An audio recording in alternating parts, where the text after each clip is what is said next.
Hello, everyone, and thank you for joining us today. Welcome to Megger's special webinar series. Today's topic is power quality applications, measurements, and analysis. My name is Michael Fleischer, and I'm the digital marketing specialist for Megger. I'll be acting as the moderator for today's presentation and supporting you on any technical issues or questions for our presenter. On the right side of your screen, you will see a control panel that looks similar to this one. Oh, and we might have to pause. There we go. It's our little We're difficulty. Good. Yeah. Beautiful. So that control panel right there. You can submit questions at any time during the presentation by typing in the box highlighted in red, and I will read the questions out during the Q&A segment at the end of the webinar. Additionally, a certificate of attendance, copy of the presentation, and a link to the recording of this webinar will be sent to all attendees in 2 business days. Our presenters today are Andrew Sagal, Product Manager, and Sanket Bolar, Applications Engineer. Also, to assist with today's Q&A session, we will have joining us Dinesh Chajer, Technical Support Group Manager. All right, let's go ahead and get started. Thank you so much for joining us today, Andrew. Thank you, and good morning, everyone, or good afternoon, actually. And what I'd first like to throw out there is just a general question. What is power quality? There's many different answers you can get, but the actual technical definition is it's the concept of powering and grounding sensitive equipment in a manner that's suitable to the operation of that equipment. So basically that means if you have everything working as it needs to be working, you don't have a power quality problem. If you have equipment that is having problems and is due to the incoming power, you do have a power quality problem. Now, this presentation, what we're going to do is we're going to cover the general PQ phenomenon and their effects and their causes, so how they affect equipment and what causes these phenomenon. And in some future presentations, we'll cover specific PQ issues such as equipment going offline, equipment and breakers tripping, how to troubleshoot those issues, troubleshooting lighting issues and motors and more. So stay tuned for future presentations that will dive into more depth on particular topics. So in this presentation, what we're going to do is we're going to cover several phenomena, including undervoltages, overvoltages, dips and swells, transients, unbalance, flicker, RVC, also known as rapid voltage change, harmonics. Then we're also going to look at how to properly conduct a power quality investigation, and then how are we going to do a data analysis. So, undervoltages. And undervoltage is a decrease in the RMS voltage that is less than 0.9 percentile units or 90% of the nominal for a duration that is longer than 1 minute.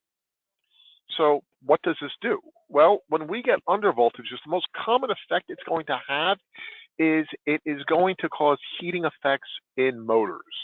Motors that require a constant energy, a constant power output. As the voltage drops, they have to increase the amount of current they're drawing. The increased current will increase the heating in the coils.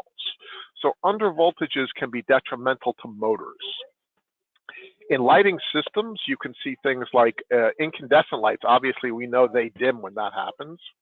Fluorescent lights, you may see them actually start to flash, or they could turn off completely and may not turn on. And of course, any manufacturing equipment could end up dropping offline. Now, undervoltages are typically not due to system faults. Most of the time, 90% of the time, they are load side issues. And they have to do with large loads coming on, cap banks possibly turning off, or overloaded circuits. Typically, the utilities try to maintain about a plus or minus 5% voltage regulation. But you can have them you can have these caused on the utility side by overloaded feeders, incorrect tap settings, malfunctioning regulators, trying to get that out, blown fuses and cap banks, or even capacitor banks that are in service during light load conditions. These are things that can cause it from the source side. But as I said, typically this is a load side issue. Now, overvoltages are just the opposite. We're going to be seeing those are an increase in the AC voltage greater than 1.1 percentile units or 110% of nominal that occur for a duration of over 1 minute. The biggest issue you're going to run into with overvoltages is that repeated overvoltages will cause stressing and damaging of equipment insulation. They can also, over time, as that insulation wears out, they can cause damage to transformers and motors. If it's large enough, you can get a flashover in certain areas, and of course, you can get tripping breakers and equipment to trip offline. So in any of these cases, we do want to look at overvoltages. And also in motors, when we go to turn the motor on, we have a current inrush. If the voltage is sitting too high, you can get excessive current on that inrush as well. So, what are our common causes of overvoltages? Well, again, these are typically load side issues that have to do with large loads turning off.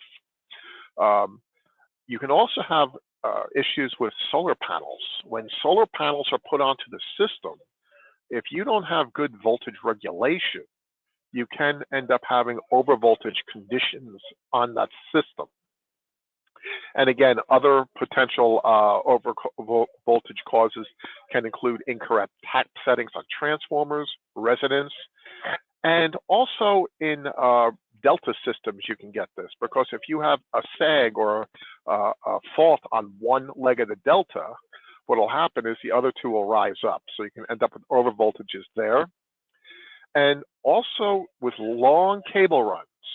What you may find, if you have long cable runs with light loads at the end, you may look at that end voltage and find it's sitting up higher. You have an overvoltage condition there, and that is due to the fact you have such a light load there, and those long cable runs will have capacitance to earth, which will hold that voltage up at the end. So you'll end up seeing more of a peak than an RMS value there. Voltage dips and sags. Now, the term dip and sag, they basically mean the same thing. It all depends on what portion of the world you're in. In the US, we tend to look at them as sags. In other parts of the world, they are referred to as dips. They mean exactly the same thing. Now, when we look at a short duration, the voltage dip or sag is a short duration event. It's always between half a cycle and a minute. Okay, that's what makes them different than overvoltage or undervoltage events, is that the dips, swells, they're short duration, under a minute. And basically an RMS dip, voltage dip, is between 0.1 and 0.9 percentile units, or 10% and 90% of nominal. And there's three categories, and they're all based upon the duration. And this really has to do more with protective device responses when you hear these terms. Instantaneous means that the sag duration was between half a cycle and 30 cycles. Momentary, 30 cycles and 3 seconds. Temporary, 3 seconds and 1 minute. An interruption is literally when the RMS voltage drops to less than 0.1 percentile units, or under 10% of nominal. And this is literally a loss of power. And that interruption will be under a minute. It will be a half cycle to a minute. And these are broken up into two categories, momentary and temporary. Momentary being half a cycle to 3 seconds. Temporary, 3 seconds to 1 minute. Now, what are the effects that these dips can have? Well, one of the biggest effects you're going to see is equipment shutting off. When you get a large enough dip that occurs, keep in mind is that a lot of equipment is run by power supplies. A power supply takes the AC voltage in, converts it to DC, and it does that at the peak of the wave. It then has a capacitor or capacitors that hold that up until the next peak comes.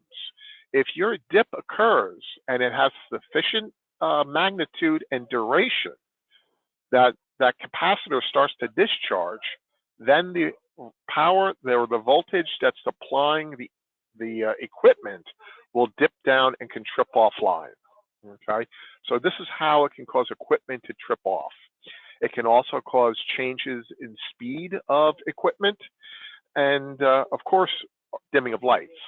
We see that all the time with incandescent lights, especially, are susceptible to this. So what causes them? Again, these are typically always load side events, and they're typically due to large equipment turning on. You're getting high currents that are inrushing in, And as these currents increase, what happens to the voltage? It's going to dip down momentarily. When you have a large motor that turns on, like an induction motor, these will draw 6 to 10 times their full load at startup. So you'll get a significant inrush current that comes in, and that will cause a voltage dip. And of course, other things that can do this is anything that really changes that system impedance. Intermittent connections will do that, and also source side faults, a single line to ground fault or a line to line ground fault. You will see that dip, and that will be there until the protective equipment trips off. And the big thing is when you see those dips occurring, if they're load side and you have an inrush occurring, you'll see current going up where the voltage is going down. When they're source side, for the most part, when the voltage goes down, you'll see the current go down most of the time. If you have a motor load, you could see the current go up, but for the most part, that's a good methodology to help determine if it's source or load side, but you do need to know what your load is. Voltage swells, these are increases of voltage of 1.1 percentile units or 110% for a duration of half a cycle to a minute. And again, these are broken down into instantaneous, momentary, and temporary.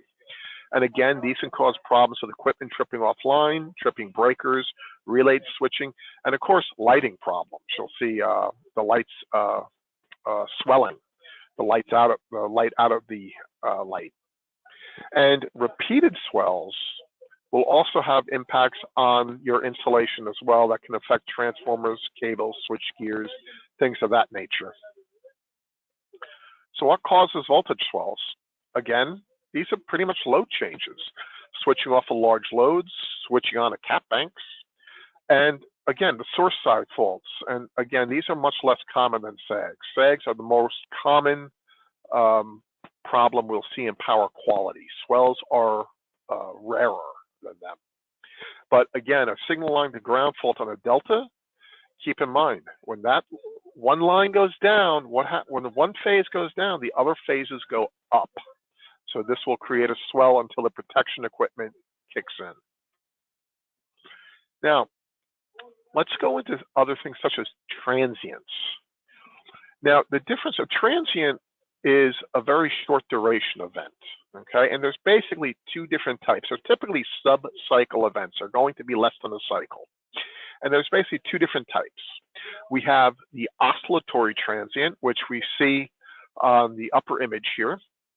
And it's categorized by this ringing out that you see there. These are low frequency transients, typically a few hundred hertz in region. And they are typically due to capacitor banks switching in. And then you also have impulse transients. Okay, these impulse transients are high frequency transients that are a few hundred kilohertz regions. These will typically be in a unidirectional direction, or they don't have that ringing out, I really should say, and they can be very short in duration. So what do transients do? Why are they bad? Well, number one, transients can damage insulation because insulation has a capacitive property to it. Both cables and capacitors have this capacitive property. So right here, what I'm looking at here is on the left, you see a capacitor. You have two conductors separated by an insulator. Now, here's my cable. I have a conductor surrounded by an insulator with another conductor. It's the same thing. So what happens to a capacitor when I put a changed voltage on there? I'm going to get a voltage difference potential across it. I'll get a momentary current flow until it charges up. The same thing happens with a cable. When you get that difference in potential, you get a momentary current flow across that insulator until it charges. Hence, one of the first things you do when you're changing a large cable is what do? You discharge it because it holds a charge. The longer the cable, the higher the capacitance to it, the more charge it can hold. As you get transients that occur, what they're doing is they're rapidly changing the difference potential across those conductors, or across the insulator, I should say. So you get a momentary pulse that goes through, and it will over time break down the insulator. And as the insulator starts to break down, its impedance in that section where it's breaking down is getting lower. So as you hit it with more transients, what ends up happening is that same area starts conducting that electric pulse, and it will break down over time, and that's what wears down these insulations. That's why transients are so bad for it. Now, when you look at things like motors and transformers that have windings in them, you have, when transients are applied to them, what happens is that they basically will dissipate their energy over the first few coils in there. So each successive coil presents more resistance and capacitance. So as that transient is applied, its energy will dissipate in the first few coils. So typically, unless there's damage somewhere already existing in the insulation, the majority of the energy you'll see when you have transients causing damage to this will be on the first few coils within the motor or the transformer. Excuse me. The other big impact you can have with transients is in lighting, especially fluorescent lighting. Now, I don't know for any of you that have replaced these fluorescent lights, you'll notice that when they burn out, they're usually dark on the ends. But sometimes when you look at them, you'll actually see little black spots in them. These black spots are mercury deposits, and they are caused by transients hitting the lights. And over time, that reduces the output and the life of the light. In fact, in this image here, we can see where this light really got hit by a relatively high transient. You can see the mercury deposit on it. And as I said before, when capacitor banks kick on, this is what will lead to your oscillatory transient and your impulse transient. Lightning is a major contributor to this. Now, I don't mean a direct lightning strike, because a direct lightning strike is pretty obvious. Anything that's hit by lightning, you're not going to have any questions of what happened. But what happens is that when you have lightning that comes down, it creates a large magnetic field. As that magnetic field crosses electrical wires, it induces an electrical field in the wire. And you'll see that as your transient pulse. And lightning is a common cause. It's not the only one, because obviously high switching equipment can also do it on the load side. But lightning is a very common cause of impulse transients. Unbalance. This is the definition of unbalance based on your standards. And it's unbalance is a condition in a polyphase system in which the RMS values of the line voltage of the fundamental component or the phase angles between consecutive line voltages are not equal. And basically what that means is that if my three-phase magnitude is not equal, or my phase angles between them are not equal, I have some level of unbalance. The biggest issue you're going to see is with unbalance comes with motors. Is that a motor really, you want to keep that the balance of the motor to within about 1%, fairly tight, because the more unbalanced it gets, more unbalanced your voltage gets, your current will typically be about 6 to 10 times higher unbalance than that, because it's trying to compensate. So you'll get much larger current unbalances between the phases, which will cause heating in some of the phases, much higher heating than in other phases, which will lead to premature motor failures. So when you're seeing this type of thing, unbalance is a key thing to look for. Now, when we measure unbalance, there's a couple ways it can be done. There's an Ansi measurement. And when you look at motor specifications, typically their measurement is an Ansi measurement. And what they're basically doing in an Ansi measurement is they're taking the line-to-line voltages, adding them up and dividing by 3 to come up with an average. Then they compare each phase to that average, and the one that has the largest unbalance is what your unbalance is stated at. Now, this is a great approximation of unbalance. The problem is it only takes in the worst phase. It doesn't take into account the other 2. So there's another method that's also done, and this is the method that's typically referred to in power quality standards. And this is looking at some symmetrical components. And when we look at symmetrical components, what we're really looking at is what's called the positive sequence, negative sequence, and zero sequence components. And this has to do with the magnetic rotation around the magnetic field rotation around the wire. Basically, positive sequences rotate in the same direction as the fundamental, negative in the opposite direction of the fundamental. Zero sequence have no rotation. I'm going to explain this a little later in the presentation. But basically, when you look at a specification, it may say in a PQ standard that your unbalance can't exceed 2%.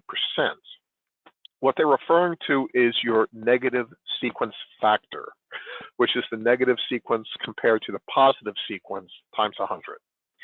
And this is really the important thing to understand. That's the value to look at. Now, negative sequence unbalance will have larger impacts on motors because it's rotating in the opposite direction, so that it is also creating a counter-rotational torque. Zero sequence unbalance will produce much higher neutral currents in a system. So if you are seeing neutral currents, you want to look at your zero sequence components. If you're seeing problems with motors, it's really the negative sequence component you want to look at. And I actually already talked about this, so let's move on. Unbalance. The minor voltage unbalance, typically under 2%, and it's typically due to issues like large single-phase loads, blown fuses and cap banks, single-phase line regulators. Residential solar panels are also a culprit too, because when those get put on, we think about it, those are put on, they're not put on three-phase, they're put on one or two phases, so that they're going to create more voltage on those phases than on the other ones. So those are a big culprit of unbalance in the utility area. Larger unbalances greater than 5% are usually due to problems with open protection devices or wrong tap settings or transformer issues. Flicker. Now this is a very specific problem. This relates to human perception, and it actually was developed for incandescent lighting. Okay, the important thing to understand about flicker is this is not referring to voltage flicker. It's actually a measurement of light flicker. Okay. When we measure flicker, what we're doing is we are measuring the instantaneous voltage and then comparing it to a rolling average, and we come up with a difference there. This difference is then multiplied by a weighted curve. The weighted curve was based upon testing done on how sensitive the human eye is to lighting, the lights flickering, incandescent lights flickering at 120 volts 60 hertz and 230 volts 50 hertz. Okay. Now keep in mind that weighted curve is it was done on incandescent lighting only, so that becomes important. The value is then put through a statistical analysis to come up with what's called the short-term flicker, or PST. This is your flicker based on 10-minute intervals, and then that is put into another statistical analysis that comes up with your PLT, or long-term flicker, which is based on a 2-hour interval. So what does all this mean? Well, basically, if your short-term flicker is less than 1.0, you really have no issues with it. Really, any light flicker from that should not cause noticeable issues with the human eye. If it starts going over 1.0, it means that the light flicker you're seeing could have impacts on the human eye, where they could start noticing it and it could become irritating. What's important to understand about this is that this is calculated using the weighted curve that was based on incandescent lighting, so that it really only applies to incandescent lighting, that 1.0 level. You can do flicker measurements on other types of lights like fluorescence and LED, but that 1.0 level doesn't mean anything with them because typically it's going to take a lot more flicker to affect a fluorescent light and an LED light. And then an incandescent light is much more susceptible to it. So although you can take the measurement, the actual value, it doesn't have a particular reference to it. Okay. Now, rapid voltage changes are RVC. Now, this does affect all types of lighting. Okay. Rapid voltage changes are fast rise and falls in the RMS voltage, and they're going to be typically over 3%, but under 10%. And the biggest issue it will cause is, again, you'll see changing light levels, and this will be, again, you'll see this in very clearly incandescent. You'll see it in fluorescent, and you may see it in LED depending on the design of the actual driver for the LED, because remember, LEDs work off DC, not AC. So they're going to rectify the AC voltage. So it all depends on the design of that rectifier that many times is embedded in the light itself. But the important thing is to realize it can affect all types of lighting. So if we are doing troubleshooting based on a lighting issue, RVC is something we want to record. Typically, it won't have impacts on other types of equipment because the changes just are not that severe. Now, what can cause rapid voltage change? Well, one of the things that can cause rapid voltage change is solar panels or any type of renewable energy that is based on changing parameters. Like when you look at a solar panel, its output is going to be based upon the amount of light that it's getting, the amount of solar radiation. As the solar radiation changes, the output changes. Wind, as the wind speed decreases, that can change. If you do not have proper voltage regulation, then what can end up happening is you can see RVC due to this. Other causes of RVC can be load side, such as very rapid load changes. If you have rapid load changing, high switching, again, this can cause RVC. So now let's go into harmonics. Harmonics are a sinusoidal component of the periodic wave that are multiples of that periodic wave. So my first harmonic, my first order harmonic is my fundamental. So it's 60 hertz. My first order harmonic is 60 hertz. My second order harmonic is 120 hertz. My third is 180 hertz. So they're always multiples of that fundamental. Now, way back, most of the loads we had were motors and incandescent lights. And these were called linear loads because they drew power, they drew current at the same rate as the voltage changed. Today, most of our loads are nonlinear loads. They run off DC, so they use rectifiers in them. Rectifiers for efficiency will only draw current at the peak of the waves. So if they're only drawing current at the peak of the waves, you are going to see harmonics. These are what cause harmonics. Now, typically, when you see a current harmonic, and if your system only has current harmonics, these will not mitigate through a transformer. However, when current harmonics get high enough, they will start causing dipping in the wave. So you can see it right in this image here. You see how that is flat on the top. That's referred to as flat topping of the wave. It's a third order harmonic. That occurs because the third order current or third order harmonics in the current has gotten high enough now that it's affecting the voltage. So when you start seeing voltage harmonics, now those will mitigate through a transformer and get throughout the whole system.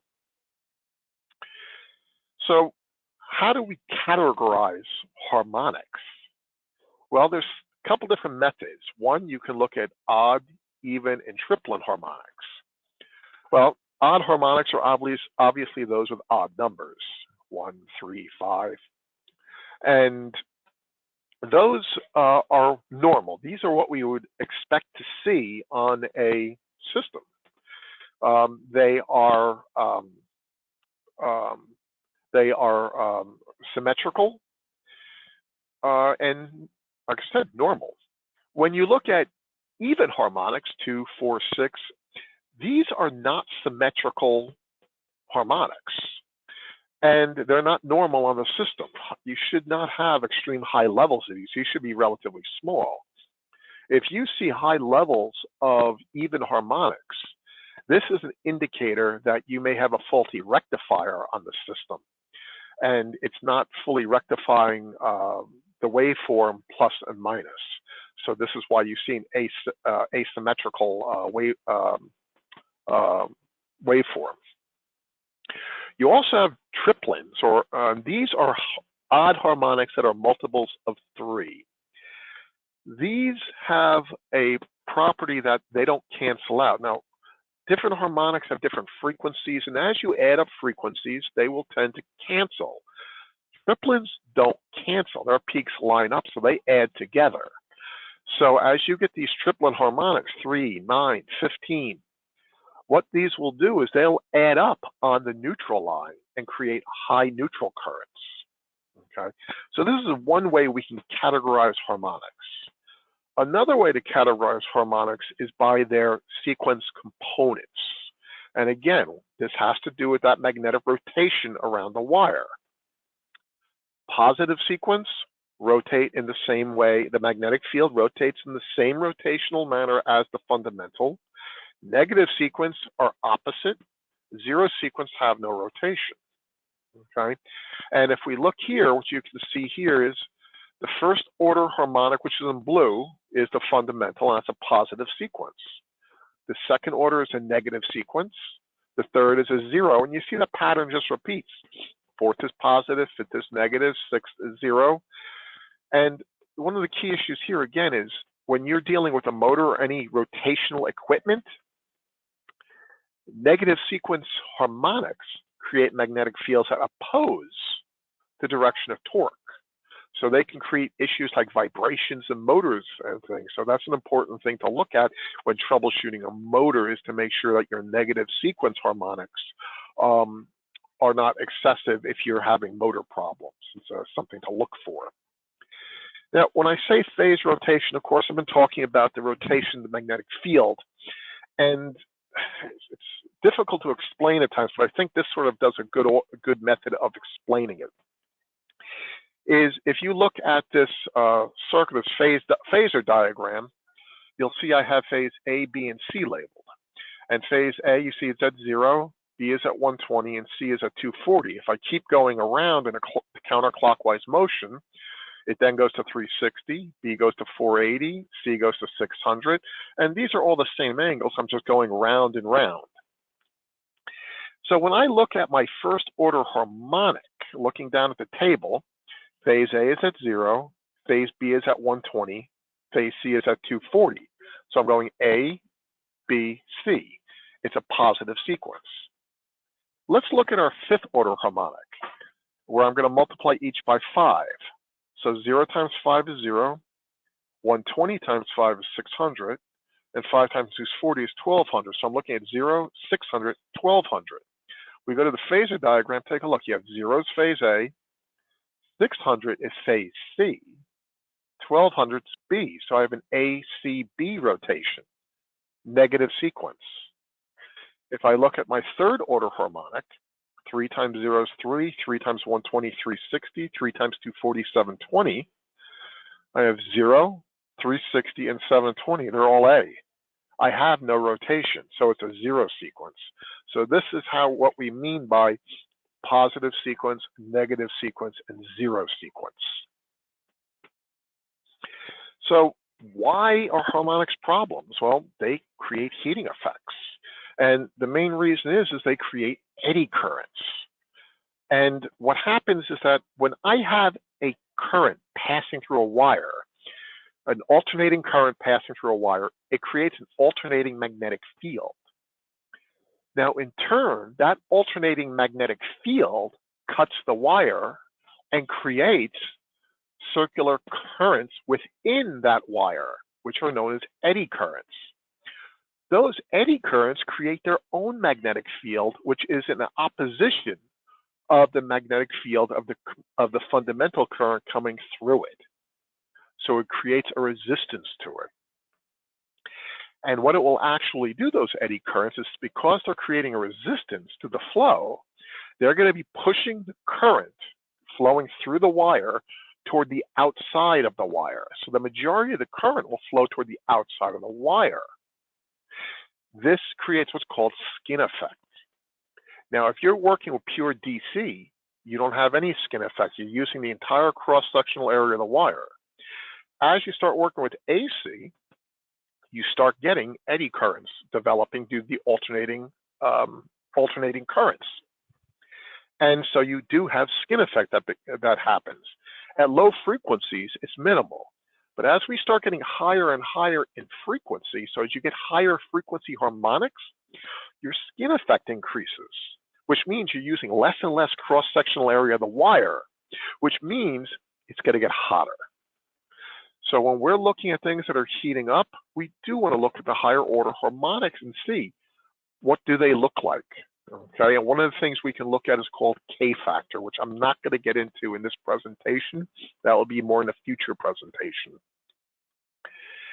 But the harmonics can create issues of heating in transformers, in motors, in connections as well. These are all things to look for when you're looking at heating issues. So when we want to do a study, we want to troubleshoot something, how do we want to go about this? The very first thing to do before hooking up anything or taking any measurements is first plan and prepare. First thing we have to ask is, what are the reported symptoms? How often do these symptoms occur? Do we see any pattern with it? Are they always happening pretty much at the same time of day? That could be indicative of a piece of equipment turning on. You know, can we make any correlations? Big question is, has there been any changes made to the facility lately? Because that can be a clue as to something that's causing, something has changed, that's causing a problem. And here's the biggest one, which is probably the toughest too, is to try to receive input from all those involved, which is nearly impossible. Typically, when dealing with an issue, for me, I always find I'm talking with one individual. But it's good if you can talk to multiple individuals, because others may have noticed something the others didn't. So it's a very good thing to do to try to get information from more than one person if possible. Inspect everything. Check for safety hazards, check that everything's to code, and check for bad connections. Now, this is where a thermal imager may come in handy, because this will help find hotspots before you even have to do anything.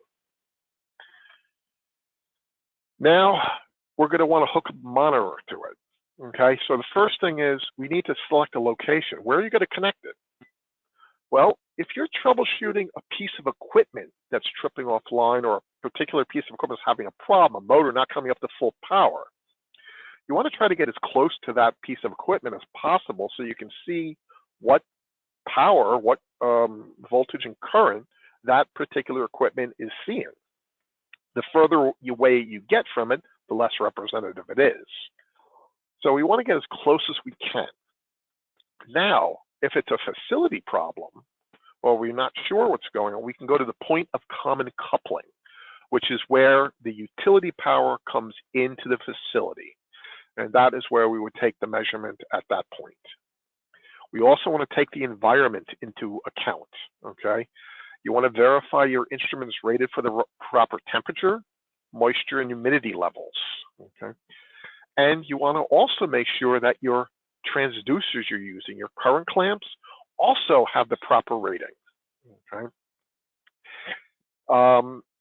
The other big thing with current clamps is you want to make sure you use the proper range ones. I've seen in instances where people will use CTs that are rated at 3,000, 6,000 amps and be measuring 50 amps. The problem with that is you're getting a very poor resolution. So if you're going to be basically looking at nothing more than RMS, you might be able to get away with that. But if you're going to be looking at power or harmonics or anything like that, you're going to create too much error in your phase angle and also in just background noise that you'll get. Signal to noise ratio will be too high. So what we want to do is we want to try to get get an idea of what the current is going to be and try to get the range of the CT to sort of match that. And one of the things that will help is knowing what the crest factor is for the CTs and for the instrument itself. So, for example, if I'm going to use a 60 amp CT, okay, that's 60 amps RMS full scale. But now, if I have a crest factor of 4, that means it will measure up to 240 amps peak. So you can see that it has a lot of overhead in it that you can use, all right? Now, on the other side, if you go too small, you could end up saturating, okay? That's why it's sort of important to understand what that crest factor is for the current clamps and the current channels in the unit. Now, do we want to use a flexible or a split core CT? Well, the very first thing you got to see is what fits the location. If it doesn't fit, it ain't going to work. But if you're going to be measuring very low currents, split core would be more ideal to use. A flexible CT has its benefits. It's easy to get on, but it's much better at higher currents because they use air cores in them. Air cores have a lower permeability, so they are not as efficient at transferring the magnetic field, especially weak fields. So although you may get a good RMS reading, your phase angles and your signal-to-noise ratio may be off. So again, with low values, really go for split cores. If you're going for higher currents, then the flexibles are ideal. The other question is, does it require batteries? Flexible CTs have to be integrated, so they will require batteries in them, or they have to be powered by the instruments, okay? If they require batteries, you always want to make sure you put in fresh batteries. Are you trying to record DC? If you're going to record DC, you need a special type of CT, like this one imaged here in the top, which is a DC CT, and it's a Hall effect CT. These will commonly also require batteries in them unless they're powered by the unit. Another thing to keep in mind. Another thing is, what's the bandwidth of the CT you need? If you're going to be looking at a troubleshooting issue that could possibly be dealing with high frequency harmonics, you have to take that bandwidth into account. Because if I take a CT that has a low bandwidth and I'm trying to look at high frequencies, I'm not going to see it. Where this is going to become really pertinent is when you get into substations where you have to hook up to secondaries on PTs and CTs. You got to look at what their bandwidth is, because that will be the limiting factor typically in how high of a frequency analysis you can do. Okay. Now, we also, when we monitor, we want to make sure we're triggering for the right events. So we want to set the proper power configuration, and we want to make sure that we have the right events triggered, okay? So for example, if I'm going to be looking at a problem troubleshooting tripping breakers, I will want to set some current limits on there that are equivalent to the breaker level to see if I'm passing that current limit. If I'm seeing light variations, I want to make sure that I not only have dips and swells that I'm looking for, but I'm looking at RVC, interharmonics, and things of that nature as well. Now, conducting a PQ, monitoring, what we want to do is, another thing is verify the CT range is correct. This is a common problem I have seen many times, where someone hooks up a CT, and especially if it's a selectable range, they set the range in the CT, but not in the unit. So there's a mismatch there. Now, if your unit does not auto-recognize CTs, you've got to make sure that these are set properly. If they auto-recognize, it's really a non-issue. Okay. And another thing, always verify waveforms are being captured. Okay. You can capture event-triggered waveform. That's fairly common, and it's needed. If you have an event that occurs, a dip, a swell, a transient, RVC, you want to capture that waveform. However, you also want to capture time-triggered waveforms, periodic waveforms of normal conditions. Every time you have an event that occurs, it's a fault condition you're getting. So you're just seeing fault condition waveforms. The time-triggered waveforms are taken in non-fault conditions. So they have a lot of value to them in that they show you what, they give you a baseline reference to start with. And also it's ideal for doing a harmonic analysis on them, because that detailed harmonic analysis on a time-triggered waveform will let you know what your load is. And again, I don't have enough time to go into that in this presentation, but in future ones, we will cover more about analyzing harmonics and determining your load based upon the harmonic content of the timed waveform. So we now have our unit programmed, and we're going to connect it. Always use proper PPE. Okay, safety is number one. You want to verify the voltage leads are connected per the power configuration diagram. Okay, verify the CT ranges are set correctly and they're in the proper directions. The CTs will have an arrow on them. That arrow should point toward the load. Okay. Now, some power quality analyzers can also be powered off phase A. Some have to be plugged in. Some can be either. So always make sure if they can be either, you have it set properly. Ground the unit for safety. And if the unit is somewhere where people can see it, lock it up. If you can put a padlock on it, that's great. If you can hold it down.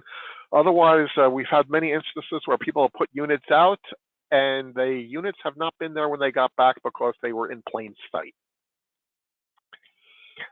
So before we start the recording, a good practice to do is to look at your KW and your phasors. You want to verify your KW is positive. If your KW is negative, it's highly likely you have a backward CT. And then also you want to make sure that your phase angles are appropriate per the connection diagram. And now on some analyzers, the analyzers will automatically check this and verify it and let you know if anything's wrong and tell you how to correct it. But if your analyzer does not automatically tell you it's connected properly, you have to make these checks. And this, before you walk away, just make sure that that analyzer is recording. I cannot tell you how many times we've had people set them up, made sure everything was right, and then left with forgetting to actually start the recording. We also want to make sure that we record for at least one complete cycle of the problem. And what I mean by that is that if someone tells me that they're having a problem with a piece of equipment that's tripping offline, now I'm going to ask them how often does it happen. If they say it happens every day, well, I got to record for at least a day. If they tell me it happens once a week, I have to record for at least that week. If it's very intermittent, I may actually want to do a remote monitoring where I hook it up to a Wi-Fi or some type of Ethernet, and I can monitor remotely from my office and download the data. This way I don't have to keep traveling back and forth between the location. So this is just a much easier way of actually trying to isolate or find those really intermittent problems. Now, analyzing the data. Getting the data is half the battle. Now, the other half is analyzing it. How do we know what we saw as a problem? Well, here's an example of a piece of equipment that's tripping offline. And if I'm troubleshooting a motor, I'm troubleshooting a transformer, I really want to look at that nameplate data to get my values. Now, with this, what I'm going to be doing is analyzing this first based on IEEE standards. So I'm looking at the different IEEE standards, and in this particular software, I can do an automated data analysis, which makes life really easy because this shows me right off the bat if I have any problems. And the way this is basically read is that the blue bars here indicate my frequency, voltage, THD, flicker, unbalance, and harmonics for 95% of the time. And as long as they're underneath the line, it's good. So that's fine. My red bars indicate what they were for 100% of the time. And you can see that on the flicker, that goes above the bar, but basically what that means is, you know, less than 5% of the time I had a flicker issue. And that's not going to cause equipment to trip offline, okay? So then what I can do is, well, going back to this real quick, this actually tells me now that it doesn't appear to be a steady state problem that's causing it. If it were, if I had voltage out, I would go look at that. If I had THD that was too high, I would go look at that. But this is showing me that the steady states look fine. So I'm now going to look at my events that occurred. And since this has a controller to it, I'm going to use a Sabima analysis.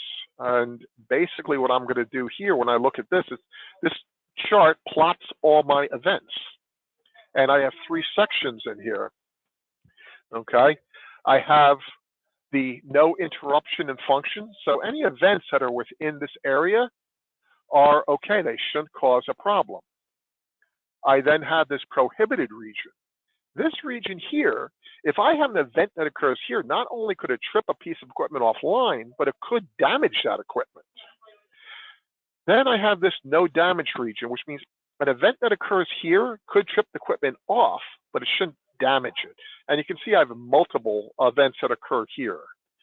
So one of my next questions is going to be, is it coming from the source of the load? So I'm going to go look at the voltage versus the current.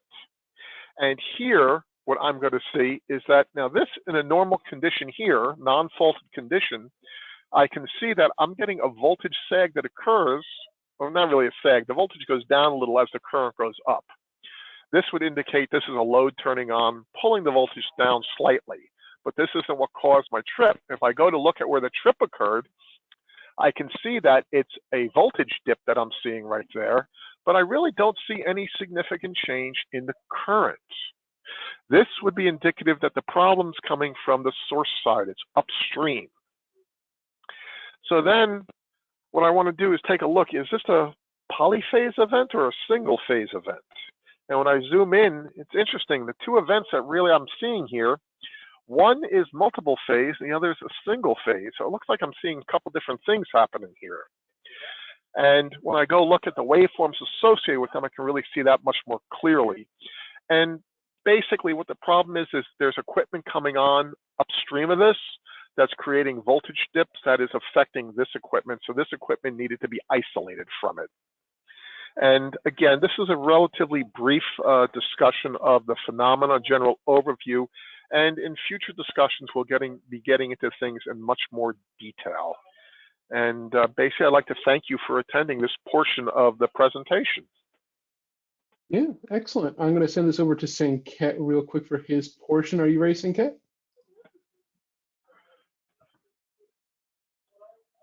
Oh, we may have some audio issues with Sanket. No, I was on mute, sorry. Yeah, I'm ready. Go ahead. Really easy audio issue to solve then.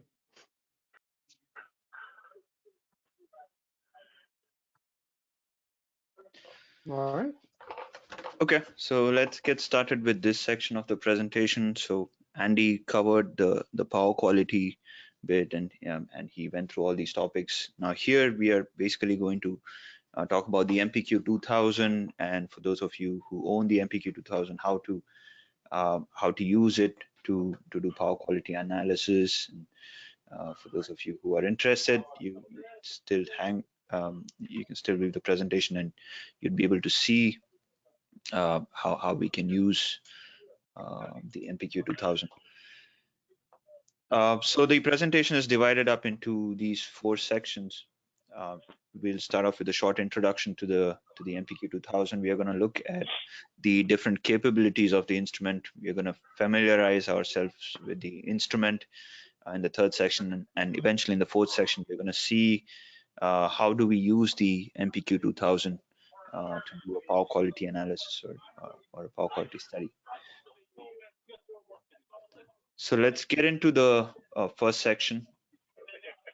So this is the MPQ 2000. It's our 3-phase power quality analyzer. It has 4 different voltage channels. Each of the... I just gave my... Andy, can you mute yourself? The MPQ 2000 is a 3-phase power quality analyzer. It has 4 voltage channels. Each of the channels is rated for 1000 volts and is capable of measuring AC and DC voltage. It has 5 current channels, and with the CTs that we provide as accessories, each of those channels can be used to measure a maximum of 6000 amps. The data analysis can be done on Megger PQ, which is the free software that we provide. There's no license required for it. You can, even if you don't own the unit, you can register on the Megger website and get access to the software. If you're interested in the MPQ 2000, you're free to just register on the website and download the setup file, install the software, and take a look at it. So these are some of the features of the MPQ 2000. One feature is that it's powered off of the VA channel. Right? So the voltage channels are provided at the bottom of the unit, and whatever voltage appears on the VA channel is used to power the recorder. This is important because when you set the MPQ 2000 at a location, or any recorder at a location, you'd be recording for weeks or months, depending on what exactly you're looking for, like Andy mentioned earlier. So it's important that the recorder be able to power itself and doesn't need to rely on, let's say, a power outlet as an external source of power. It has an IP54 weatherproof enclosure, so that makes the unit really rugged, and it can be set in locations which are outdoors and can still work in extreme weather conditions. There are different. There is a configuration verification feature on the MPQ 2000. So before you start the recording, the unit conducts some preliminary checks on the before you actually start the recording, and lets you know that if there's something wrong with the configuration. So let's say you program the recorder to record on a Y connected system, and you hooked up the recorder on a Delta connected system, then you will get an error message saying that there's something wrong here, and you need to check your connections. If you connect your CT backwards, you're going to get a warning message. So all these different checks are done by the unit, and that kind of minimizes operator error. Right? If you set the recorder on a location, record for a week, and then download the data and realize that you did something wrong while setting up the recorder, and that's a complete waste of your time and effort, right? So we want to avoid that, and that's the reason we have provided this configuration verification feature on the unit. Besides that, there is automatic CT identification. We provide different types of CTs as accessories. We provide rope CTs. We provide split core clamps, a clamp which is capable of measuring DC as well as AC. And these CTs have different ratios on it. And the unit identifies the CT ratio when you directly connect the CT. The CTs are powered by the unit, so they do not rely on a battery. There's a standard, there's an IC standard called 61000-4-30, which is the standard for power quality measurement techniques. And that standard mentions 3 types of instruments: Class A, Class B, Class S. Class A have the most stringent requirements, and the MPQ 2000 is a Class A compliant instrument. It also has onboard data analysis. So we are going to look into this in the future slides, but the graphic user interface on the unit, on the graphic user interface, you can do a lot of things, and one of those is onboard data analysis, which Andy touched upon in his part of the presentation, and we are going to talk a little bit more about that towards the end. Memory-wise, the results are stored on the SD card, and the default SD card that we provide has a capacity of 8 gigabytes, which is more than enough. I recorded at my home actually just last week, and the size of the file was 3 megabytes. And so if you record, if you have a limit of 8 gigabytes, you can see that, I mean, you can record for a really long duration without having to worry about running out of memory. But still, if you want to expand the memory capacity, you can always get another SD card off the shelf, and you can go all the way up to 32 gigabytes on that. There is an approved list of SD cards that we have on the Megger website. So if you're not sure which model to get of the store, you can always check the list on the Megger website. For backup, there is a nickel metal hydride battery inside the unit, which has a discharge time of up to 6 to 8 hours. So if everything is good, if there's voltage on the VA channel, the recorder doesn't need any external source of power. But let's say if an outage occurs, the voltage goes missing, then in that case, the battery kicks in and the recorder can still continue for up to 6 to 8 hours. Now let's get into the second section of the presentation where we are going to look at what the MPQ 2000 is capable of measuring or detecting. So these are all the parameters and events or power quality phenomena which can be detected by the MPQ 2000. Let's go over these slides real quick because Andy has talked about the theory and kind of explained each of these topics a little bit. So let's just run through this section uh, real, comparatively quickly. So let's talk about what the MPQ can measure. It can measure voltage, current. I already covered this. And it can measure harmonics up to 50th order, and that's a requirement as per the IEC 61000-4-30. And the measurement is done as per the standard that's shown there. On the software, you can analyze each cycle on any of the waveform captures and get up to 128th order harmonics. Harmonic indices can be determined, so total harmonic distortion for voltage and total demand distortion, which is the preferred index for current current harmonic measurement. And you can look at demand parameters. You can look at the different power factors, true power factor and displacement power factor. You can look at the energy consumed. You can look at the IEC unbalance. So the IEC unbalance is the preferred form of measuring the unbalance because it doesn't just look at the magnitude, it also looks at the phase angle. Right? And these are the formulae that are used to get the negative sequence factor and the zero sequence factor. Then short duration variations, which are sags and swells, and the typical limits are set at plus minus 10% of the nominal voltage. Here you have a waveform capture for a sag, which is a decrease in the RMS value of the voltage. So here you can see that for about 4 cycles, the magnitude has dropped. You can detect transients. Transients with durations greater than 64 microseconds are detected through a feature called subcycle event capture. The waveform capture that you see there is an example of one such event.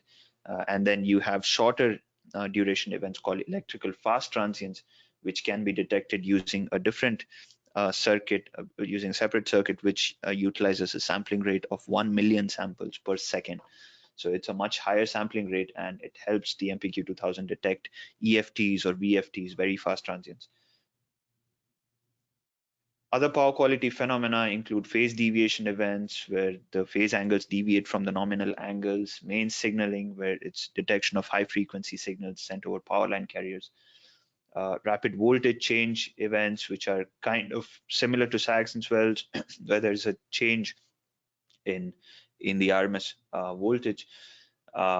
Flicker events, flicker values are measured as per the IEC 61000-4-15 or IEEE 1453, which basically derives from the IEC standard.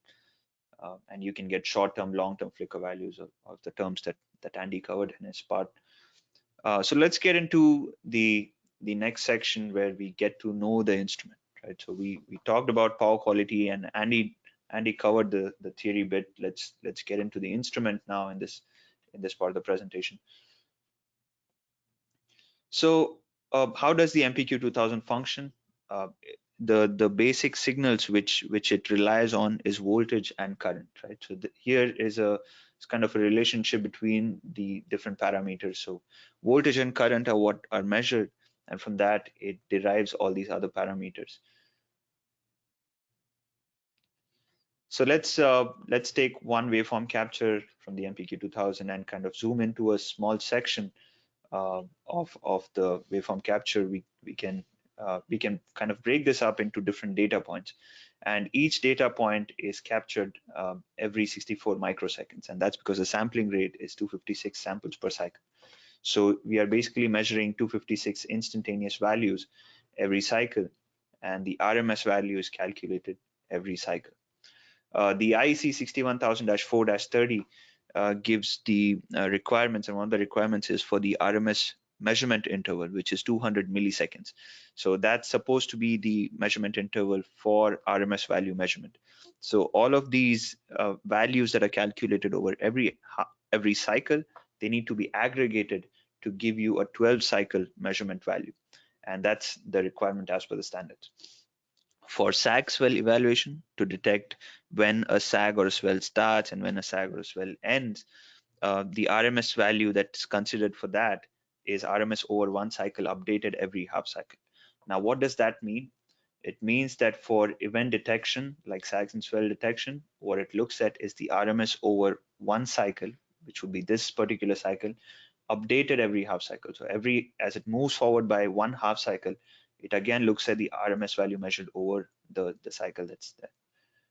Okay. So this is the layout of the instrument. And this is what it looks like. It has a little screen there, and let's go over the different keys there.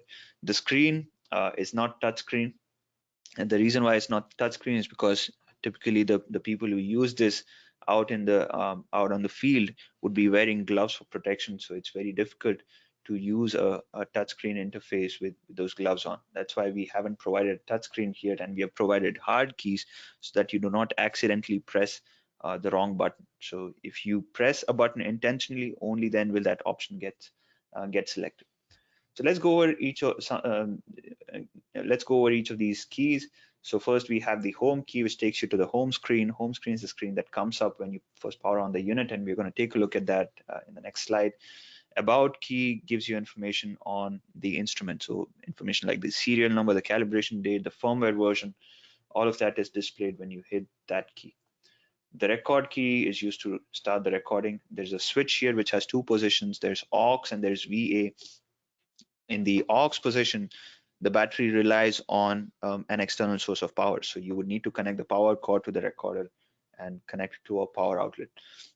Typically, when you take this unit out in the field, you leave the position on the you leave the switch on the VA position, which means that it's going to rely on the voltage that's being applied on the VA that's coming in on the VA channel. Here's the communication and memory section. So here you see ports for Ethernet connection, for USB type B connection. You see a USB type A port for USB sticks, and you also see an SD card slot. So the SD card, as I told you earlier, all the test data is stored on the SD card. The internal memory of the unit is only meant for setup files. There are two yellow shortcut keys there. So there are two modes in which information can be viewed. There's the DMM mode in which you can look at numbers, and there's the scope mode in which you can look at waveforms. Okay. The green key is to power on the unit.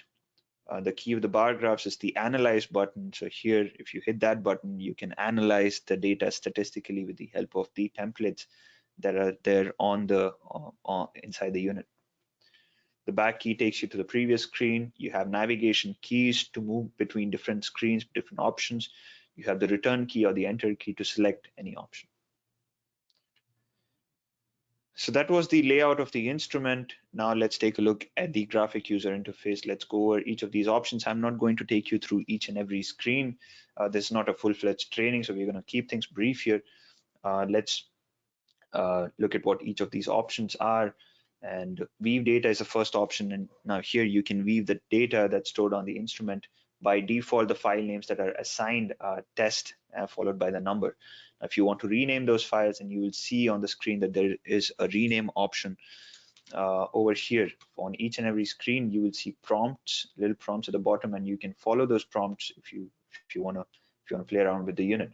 So here it's basically asking you to press the scope mode key, scope mode shortcut key to rename the file. When would you use it? Let's say you have to record on multiple locations before you can download the data onto your software. In that case, to be able to differentiate between files, you can rename the files on the unit itself. Analyze key is to run a statistical analysis on the PQ data that you have recorded. SD card will show you SD card related information, so you can see the files that are there on the SD card. You can import or export setup files to or from the SD card. You can export the test data to a USB stick, right? So the test data is recorded on the SD card. Now, if you want to transfer data from the recorder to your laptop, one method of doing it is by using a USB stick. So you would use that if you want to keep the recorder on site and you do not want to take it out, but you still want to get the data that has been recorded so far. So in that case, you would just plug in a USB stick and get the data out. Clear the test data, format SD card. So if you get an SD card off the shelf, then for you to be able to use it with the MPQ2000, the very first time you insert the SD card, you will need to go to the format SD card option and format it so that it is usable with the MPQ2000. The DVM mode option is the same as the yellow shortcut key that we saw earlier for the DMM mode. So DMM, DVM, basically the same thing. DVM mode or DMM mode has different screens, and here you're looking at the screen that shows you the voltage, the THD, and the current. You can switch over to different screens. That includes the setup screen where you can alter setup parameters. It's possible to do that now. It wasn't there earlier. We're going to get into that later on.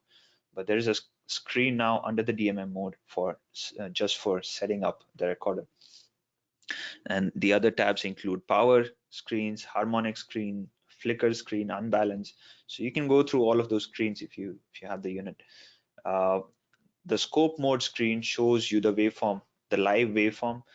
So you can hook it up to the system and look at the live data. And then if you want to freeze the screen, you can do that. And then you can look at instantaneous values by bringing up a scan line. You can zoom into a section of the waveform. You can stretch it out, do all sorts of things. And then if you want to look at other screens, there is a screen that shows you the vector diagram. So you can see the vectors for voltages and currents. You can see the harmonic spectrum, the harmonic graphs, as well as interharmonic graphs. The setup option, in the setup option, you can set the date and time, which is very important. You need to make sure that the date and time is set properly on the recorder. This is a very important point, and we're going to touch upon this later on as well. Select is to select a setup file.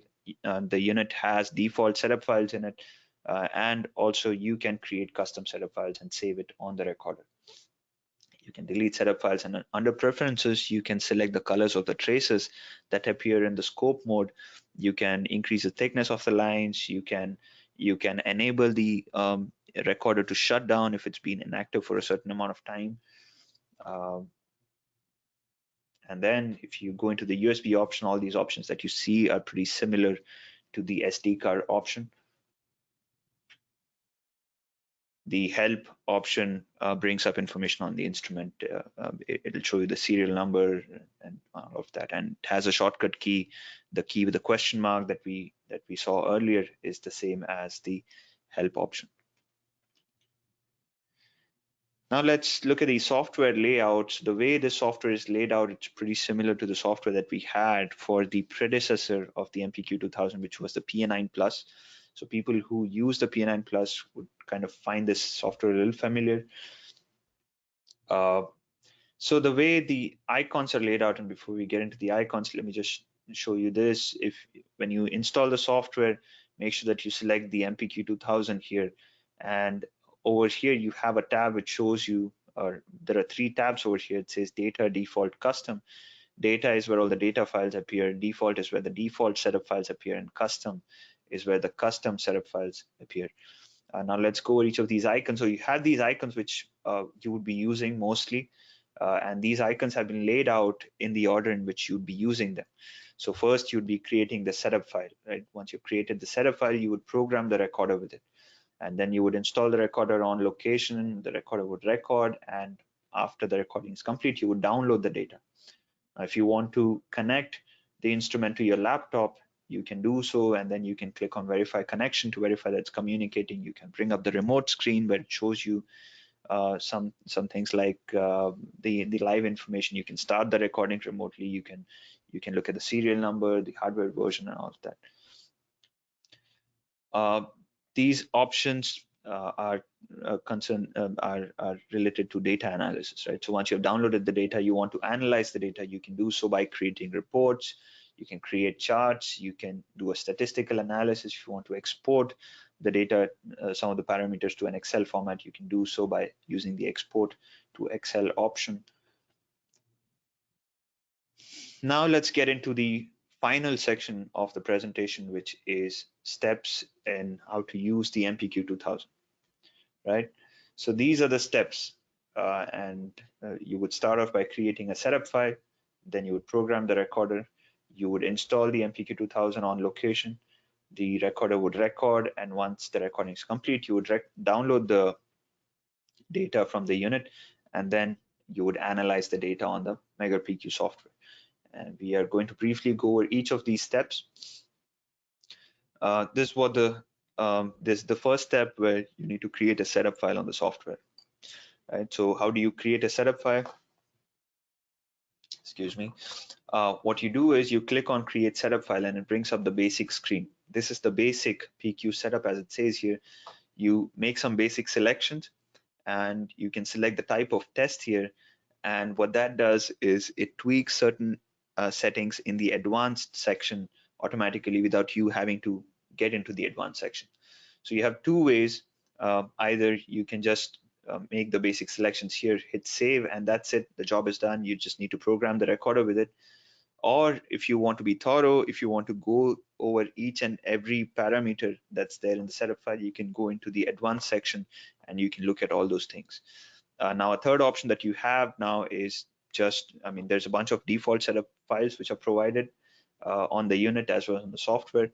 You can alter those setup parameters on the unit itself and program the recorder on the unit without having to create a setup file here. So we have tried to make things easier for you on that front by providing these options. There is a lot of setup files provided by default, and you have the option of altering the settings on the recorder itself. So you do not have to rely on this, but I'm going to go over this anyway, so that if some of you are interested in actually going through the whole process, you can just follow these steps. So this is the basic screen, and you have the option of saving the setup file after making the changes here, or go into the advanced section by clicking on this. Once you click on the advanced option, this screen appears, and here the way you need to go about it is basically go over these 4 steps: RMS waveform, general, scheduled run, and go over this table. I'm going to talk about what each of these points concern. So the RMS, when the RMS point is selected here, you will be able to select the demand interval. You'll be able to select the RMS interval. You can set the limits for sags and swells. Okay. Under waveform, you'll be able to select the capture rate for time-based waveforms. You can select the number of cycles, enter the number of cycles for event-based captures. So there are 2 types of waveform captures. Time-based is where it captures waveforms based on the time interval that you put in there. So every hour, every 6 hours, if you want waveforms, you can do that. And as Andy mentioned earlier, it helps you get baseline measurement data. Now, if you want to capture event-based waveforms, then you can select the. Of course, it will capture waveforms every time there's an event. You do not need to check or uncheck that option, but you can select the number of cycles here. And the limit for the number of post-trigger cycles on event-based captures is 600 cycles. So that's a lot of cycles. And timed waveform capture has a limit of 200 cycles. So a lot of cycles can be captured, and of course, memory-wise, you're good as well. So if you run into an application where you need to capture a lot of cycles, you can freely do that. THD intervals can be set here. Under general, the default frequency is set to 60 Hertz. You can enable or disable. You have the checkbox of frequency recording, flicker recording. There's a clock hour orientation option here, which enables you to kind of sync multiple data files by having the time data stamps adjusted according to the recording interval. Checkbox for main signaling. Scheduled run, you can enable the recorder to start the recording at a scheduled date and time. You can even select the length of the recording. So just those 4 points, and then you go with this table where limits have been selected, ratios can be selected, and basically there are limits and ratios. That's all there is to it for different types of events. So that's what it is. It's basically 5 points, 4 of those program criteria, and eventually this table, and then you're good. You can save the setup file once you're done with this, and then program the recorder with it. But as I said earlier, this is most thorough option that you have if you want to be familiar with each and every point, be thorough with the way you're setting up the file, then you can go through this option. Otherwise, the easier options are always available where everything is kind of taken care of. And if you want to tweak, make some minor changes, you can do that on the recorder.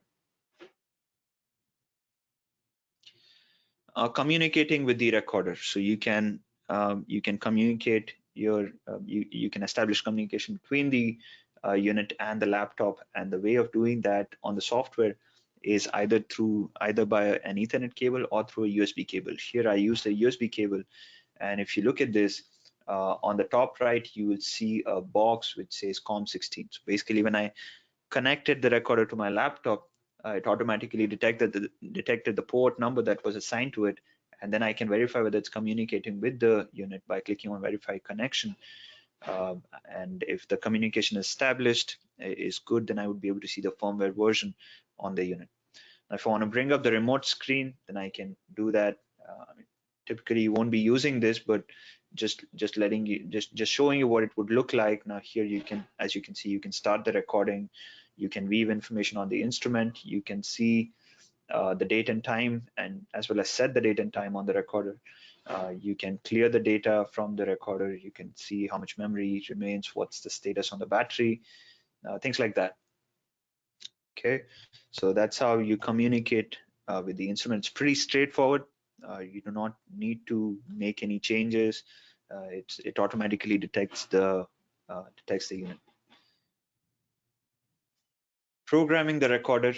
So there are two ways in which you can program the recorder, either directly by actually connecting the recorder to your laptop.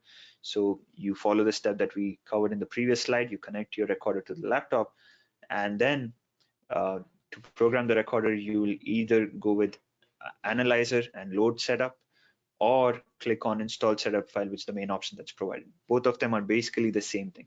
Okay. If you click on install setup file, you get this prompt where it asks you if you want to install default setup files or custom setup files. There are a bunch of default setup files provided that you can see on the left there. And if you create a setup file on your own, that file will appear under the custom tab. So now I'm going to click on custom here, and that takes me to the folder where the custom setup files are stored. I can pick one of these files, the extension is PQ2S, and then I click on open. When I click on open, the software starts programming the recorder, and at the end of the process, I get the message it says analyzer successfully programmed. Option B is to transfer the setup file from your PC to the MPQ2000. So you can do this using either the SD card or a USB stick. The way to do that is by going to File and then selecting Export Setup File. So you go to File and then select Export Setup File, and when you click on that, it opens up a window where the to location is automatically set to the removable drive. It could be the SD card or the USB stick, and the from location is set to the custom setup folder, which is where the setup files are stored.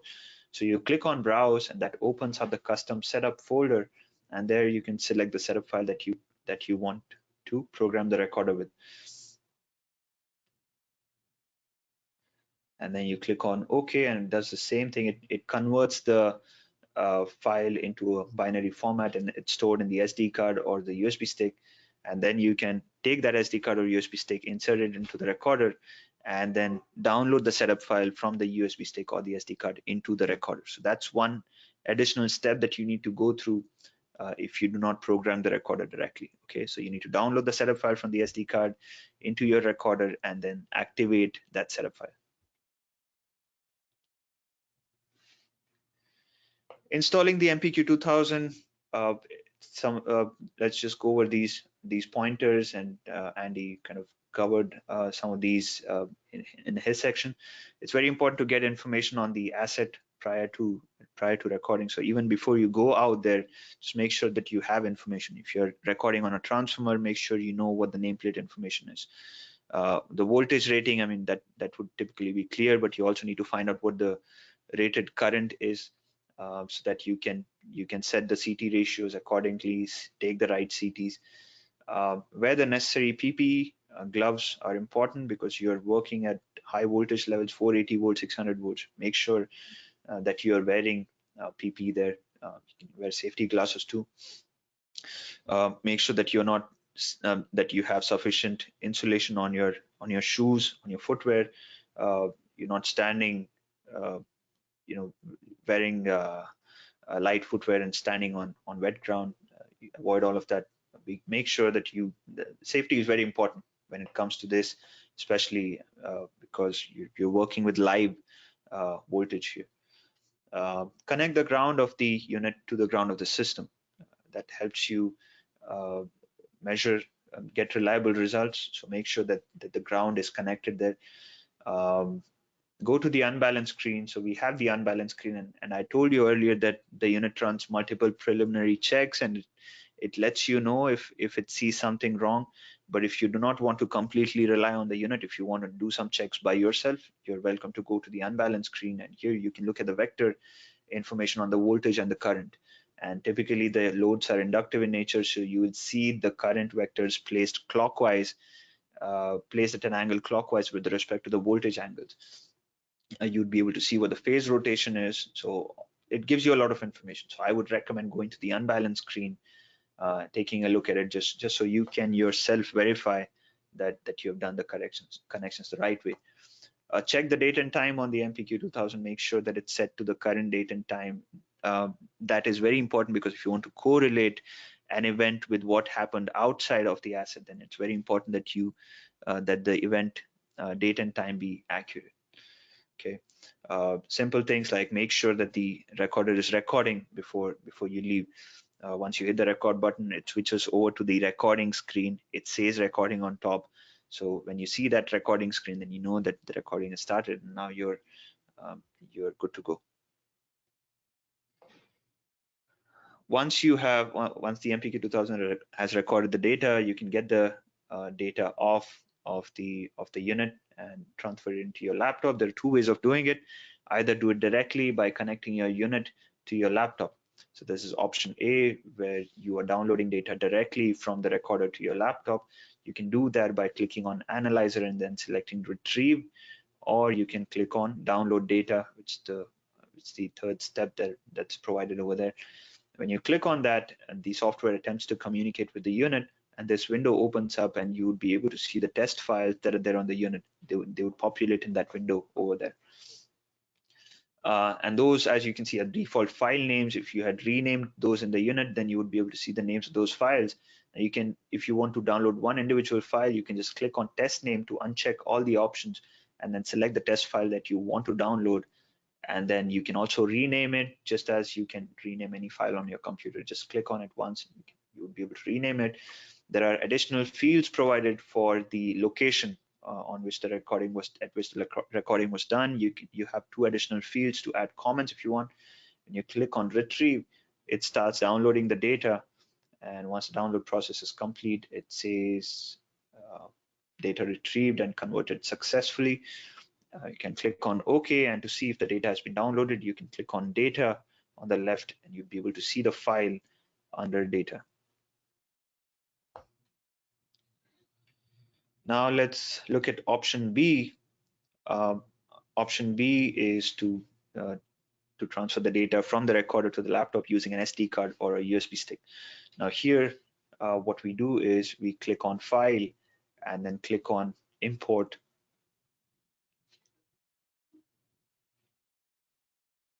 And then depending on what we are using, we select the right option there. And it brings up a window where I can see what the files, what data files are stored in that removable drive. Again, if I want to download an individual file, instead of downloading all the files, I can just click on test name, and that unchecks all the options. I can then select the file that I want to download, rename it if I want to, and then click on OK. The file gets downloaded, and at the end of the process, the file would appear under the data tab.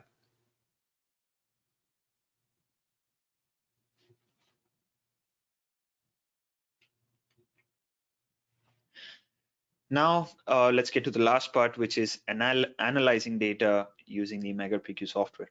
So how do you go about it? There are basically 3 or 4 ways in which you can look at the data. One way is by looking at reports. You can create reports for different parameters. You can click on create report, select a file first so that that option becomes available, and then click on create report, select any of the report types, and then click on create. And that way you're able to generate the report of your choice. Now there are different report types. We have a time constraint here. I'm not going to go over each and every report type, but you can kind of go over the topics or the types that you see there, and you get an idea of the data that you would see inside that report. These reports can be saved as text files, and from the text file you can copy it over to a spreadsheet if you want. And yeah, it's basically lots and lots of numbers. You can create charts, and these are the different chart types that you can create. So you select the chart type, and when you click on create, that creates a chart. Now in the lower half of the screen, you can see there are some selections here. You can choose which parameter you want to see on the chart. You can the axis is auto scaled, but if you want to manually scale, manually decide the scale, and then you can do so by typing in the numbers here and checking these boxes. You can assign different colors to the traces. There are 2 line types to choose from, solid or dashed. You can assign a title there. You can choose how much of the data you want to see here. So all those things can be done. And again, if you have the software, you can go over each of these different chart types. Now, the third way in which you can analyze data is by looking at the waveforms, right? And there are 2 types of waveform captures that the MPQ 2000 does. And it's not either or, it does both types of waveform capture. So it can do both at the same time, which not many, I don't know how many other recorders in the market can do that. So if you want to look at event-based waveform captures, any event-based waveform capture that has been done, this is this kind of screen that pops up when you click on that option. Now here you can see the different types of events which have been captured. You can filter different types of events. You can choose which traces you want to see on the waveform capture. You can zoom in, this kind of zoomed in. And here you can see the date and time at which the event was captured. You can bring up a scan line, and so that you can see instantaneous values on the waveform. So this is what the event waveform analysis screen looks like. Here you can see an option to export a ComTrade file, which has been added recently. So if you want to export any data in the form of ComTrade, in a ComTrade file format, so that it can be used by any protection equipment, that can be done. You can do a detailed harmonic analysis on any of the waveform captures. It doesn't matter if it's event-based or time-based. You can go into this option and then select any cycle, any particular cycle in any waveform capture, and then analyze the harmonics on it. And you can go all the way up to 1/28th order on that analysis screen. Now the time waveform analysis screen looks like this. Now here you can select which parameters you want to see. You can choose 4 different harmonic orders, and you can see the harmonic charts for them throughout the recording. So you can see how the harmonic levels changed for any parameters. Over here, we are looking at the A phase current, and we are looking at the 5th, 7th, 11th, and 13th harmonic. So you can see how the values, where the values were throughout the duration of the recording, which possibly lasted for close to a week. And you can again do a detailed harmonic analysis for time-based waveform captures. You can look at the harmonic spectrum for the first cycle of the waveform capture. This is the waveform capture itself, and you can see the values here. So this basically what the timed waveform analysis screen looks like. Now the scan line here represents this particular waveform capture. Many other waveform captures were done. You can see that the scan line position here is 93, which means this is the 93rd time-based waveform capture done during the recording. So you can move to different waveform captures by moving the scan line.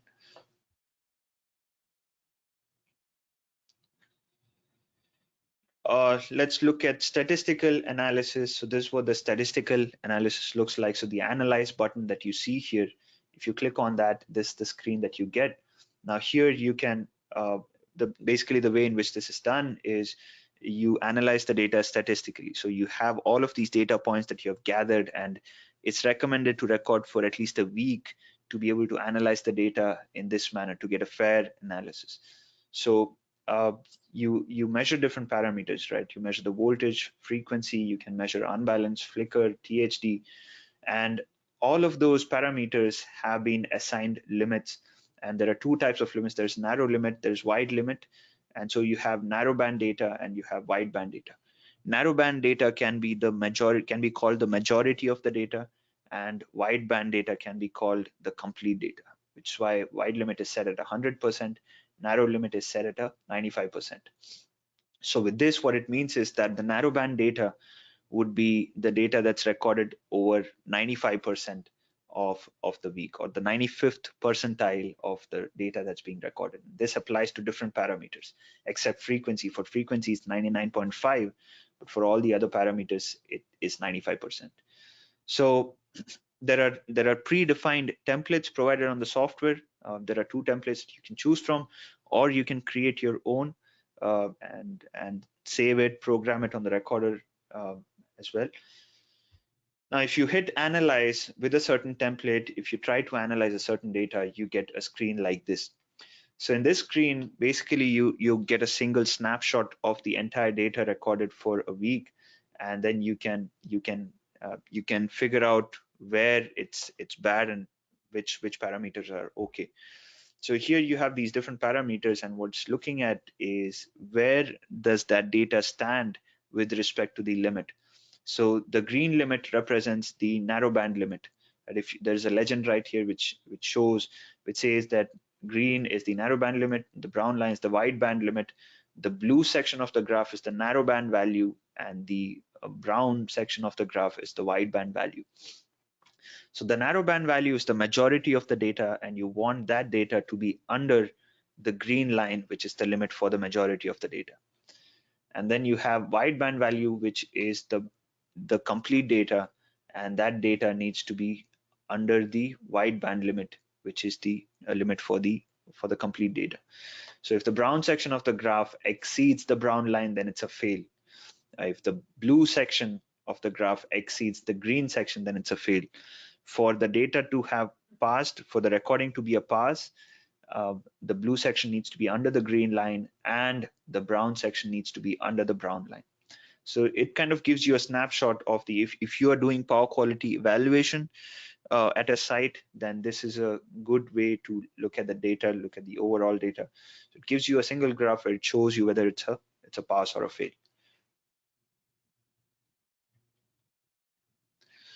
So we have made some recent updates to the MPQ 2000, and I'm going to go over those so that those of you who have the unit, they are aware of these changes, and they can update the unit and make use of these features. There's an onboard setup, as I mentioned earlier. It's possible to now make setup changes on the recorder itself. It wasn't possible to do that earlier. So if you go on the DMM mode and select the setup tab, you'll be taken to this screen where you can enable and disable channels. You can set ratios. You can select the intervals by going on the interval tab.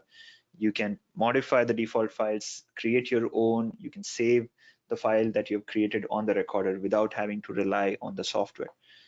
The limit on the number of cycles on event-based waveform capture has been increased to 600 cycles. It used to be 99 cycles earlier. Now it's been increased all the way up to 600 cycles. So let's say if you want to record 10 seconds worth of data continuously, you can now do that using this feature.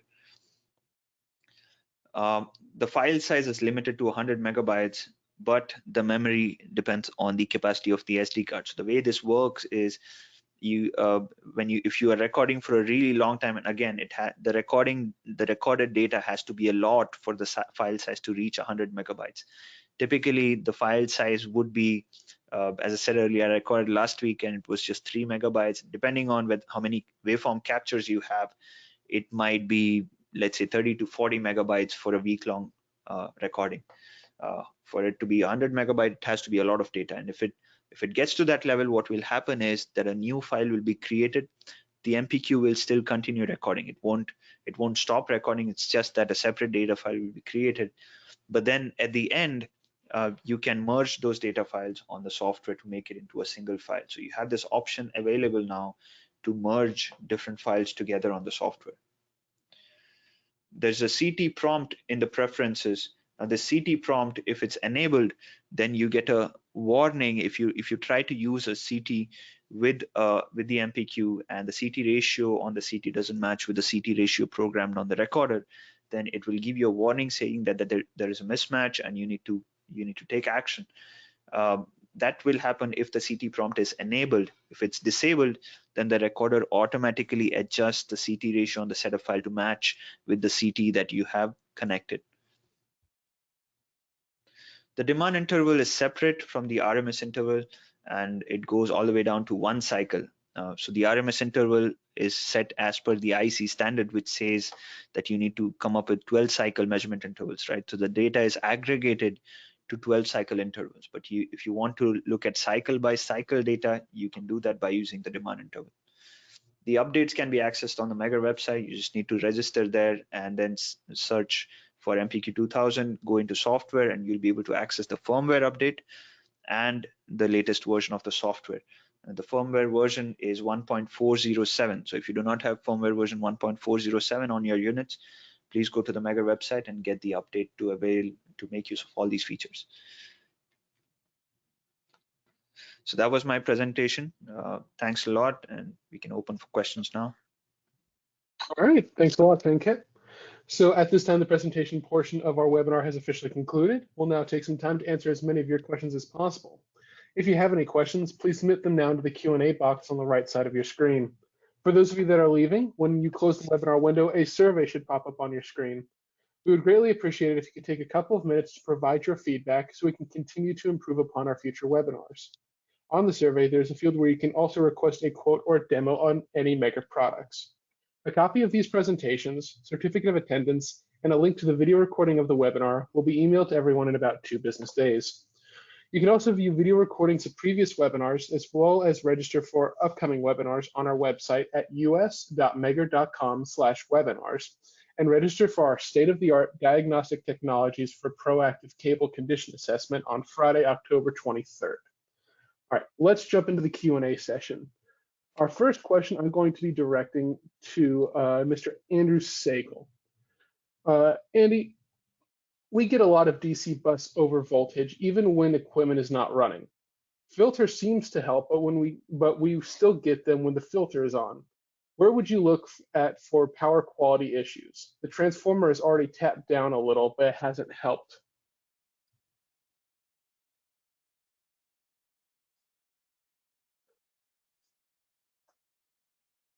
I think we might have an audio issue over on Andrew. Here, Andrew, let's try that. Oh, there we go. Okay. Yeah. It's tough to say I'm on mute. I can't say I'm on mute. But this right here, when you're seeing a DC overvoltage, one thing to keep in mind is that the DC bus is going to be generated from AC rectifiers. Okay, so the first thing to look at is that, when you have depending on the design of the AC rectifier, the voltage you get on that bus is going to be about 35% higher. Like if you have a 3-phase rectifier, that voltage will be about 35% higher than the RMS voltage of the that's coming into the rectifier. So you'll automatically see that. But I see in the question that you've also tapped down, and that really hasn't helped the problem. So that would indicate that this problem can either be from a faulty rectifier somewhere else in the system, but you also say with the loads off, you're not seeing it. So this really seems to indicate that this is really a harmonic issue. That's most likely the cause of it. So that even in here, it's mentioned that if you are using a filter, it does help somewhat. So, I mean, you may want to try putting a line rectifier in there to see if you can block some of the harmonics. But the ideal thing that I would recommend actually is hooking up an analyzer there and actually taking a recording of the harmonics. Look at both the the input to the rectifier and the output of that rectifier to get an idea of what level those harmonics are at and what frequencies they're at, so we can get the proper filtering on them, because that does seem to be the most likely cause of the problem. All right, thanks very much. Our next question I'm going to be sending over to Dinesh Jajar. Dinesh, does the MPQ 2000 have interconnection with PowerDB? That's a good question. You saw Sanket's presentation. The MPQ 2000 has its own software, which is called as MPQ, obviously. The idea behind that is that whenever you're doing power quality study or investigation, you need to look at a lot of data, analyze the data, zoom in, create different charts and everything. And that's the reason why we need a dedicated software for that. So at this point of time, we don't have any interconnection with PowerDB. However, once you are done with the analysis and you create a report, you can generate a PDF copy of that report and attach that to your PowerDB Pro database and create a tree structure where you can have those recordings or the report attached in your PowerDB database. So the recommended way would be to analyze the data in MPQ software, look at the different trigger levels, look at the parameters that is causing a certain PQ event, and once you analyze the data, you create a report, and that report can go into PowerDB in PDF format. All right, thank you, Dinesh. Next is back over to Andy. Andy, do you consider it a good practice to pass the light to DC to forget the flicker? Okay, I pretty much think that what this question is really asking is it a good practice to go and use a DC lighting system such as an LED system? And really, there's pros and cons to pretty much everything in the world. But when we go to a LED lighting system, which is run off DC, yeah, it's going to be a lot less prone to flicker and RVC, rapid voltage change, depending on the design of the rectifier in it. So in general, they're going to have be less prone to that, so you should see less flickering. And they do have a longer life, and they do use a lot less energy. Now, on the con side, since they do operate off DC, that means they have to have an AC to DC rectifier in them.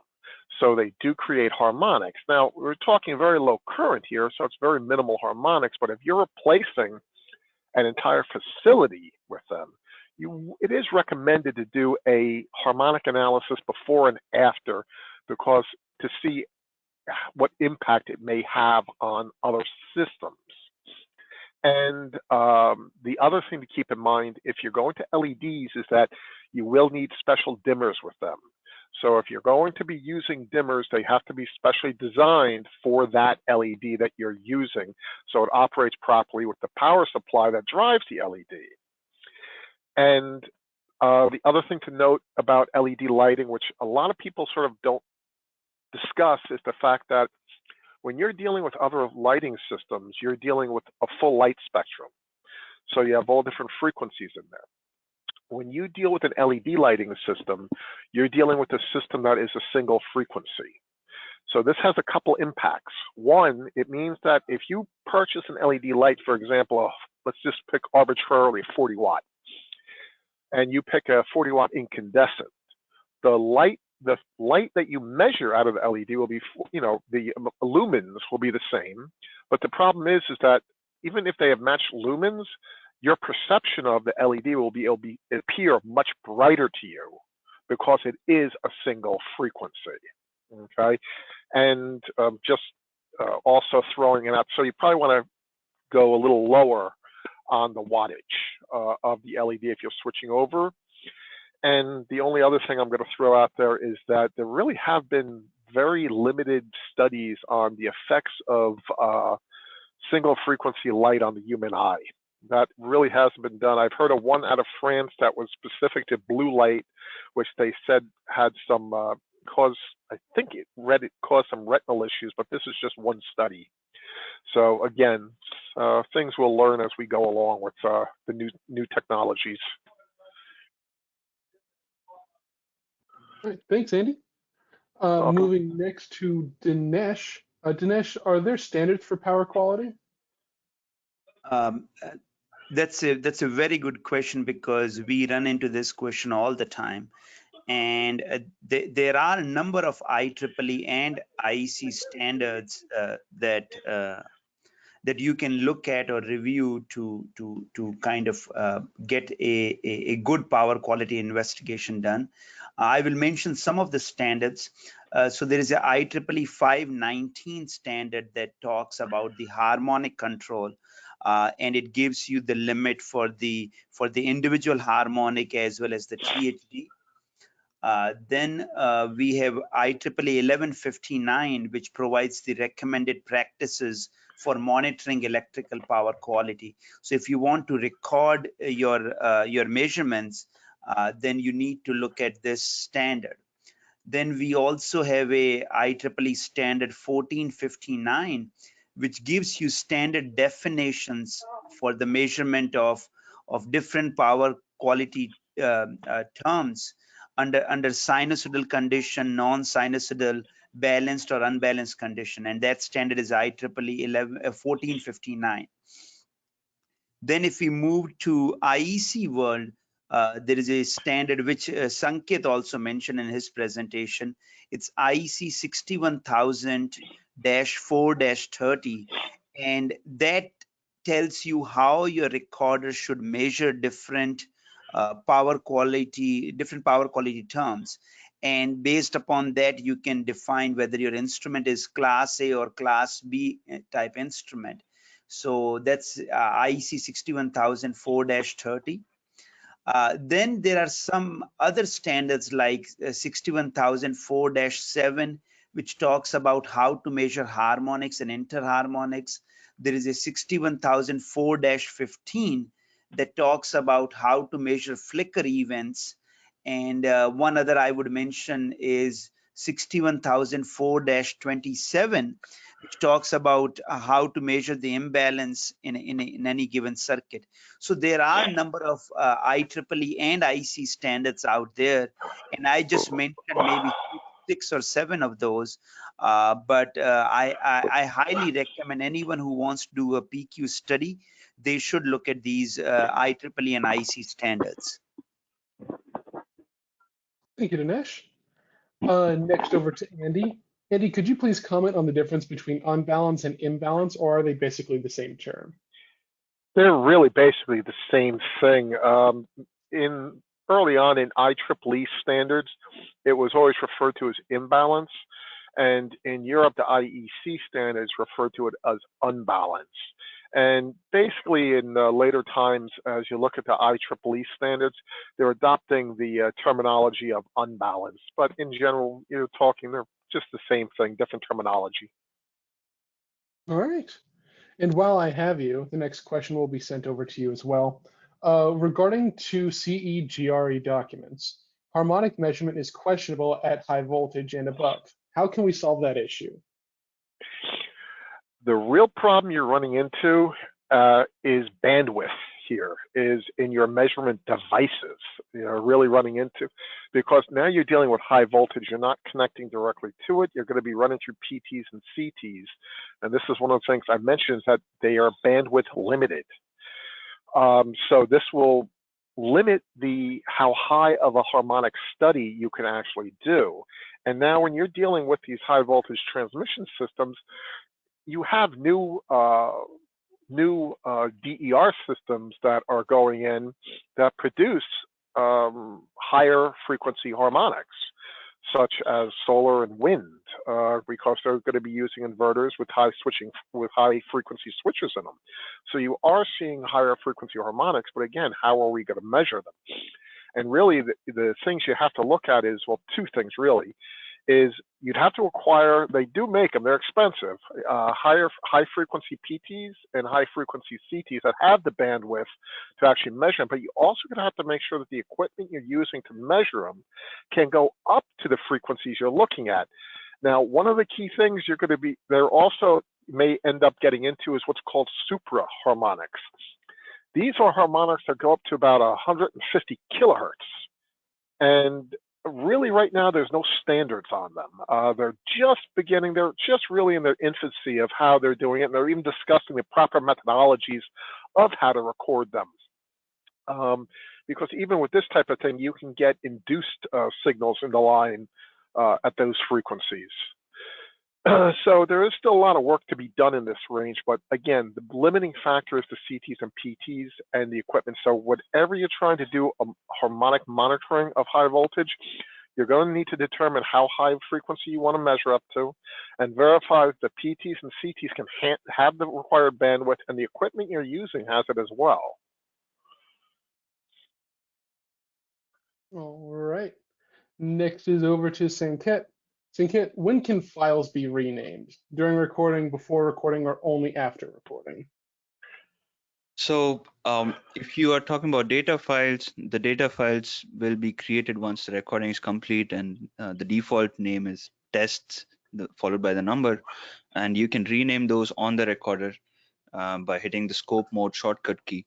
The setup files can be renamed at any time. I mean, on the recorder, you will see the same rename option when you go into the setup file screen, and you can rename the setup files over there. So yeah, basically they can be renamed on the recorder. All right. Next is over to Dinesh. Dinesh, can you review open delta connections for medium voltage connections? Okay, so yes, you can use MPQ unit to do a study for an open delta connection. In the user's manual, there are multiple different configurations that are available, and open delta configuration is one of those. So you have to make your connections based upon the diagram, and it would specify how many voltmeters and how many ammeters you would need. So the answer is yes, you can review the open delta connections. The second part of the question is for the medium voltage connection. As you know that these power quality studies are typically done on the secondary side of the circuit, and the voltage recording is limited to 1000 volts. And when it comes to current, you use CTs, and that can go as high as up to 6000 amps. So just keep in mind that if you are trying to measure at higher voltage, you would have to connect it to the secondary side of PTs and CTs to make use of the power quality instrument, because they are limited to 1000 volt AC or DC when you're trying to do the PQ study. All right, thanks, Dinesh.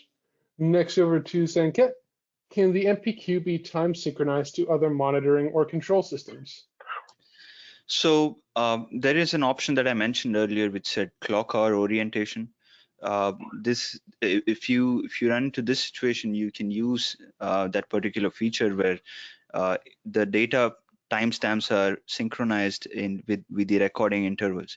So let's say if you're recording with 10-minute intervals, and if you want the data points to appear synchronized, then what you can do is you can set the clock hour orientation to on, and let's say you start the recording at 10:03 a.m.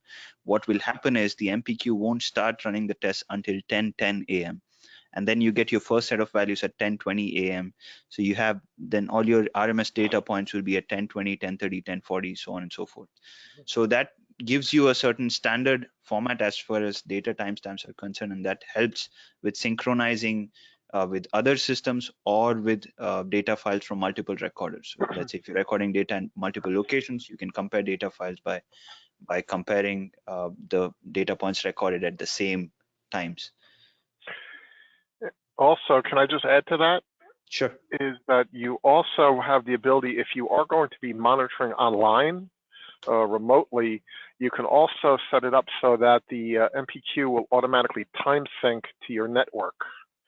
So it can periodically time sync every 10 minutes, every day, whatever you like it to. So that's another method that you can use as a time sync feature. All right, good deal.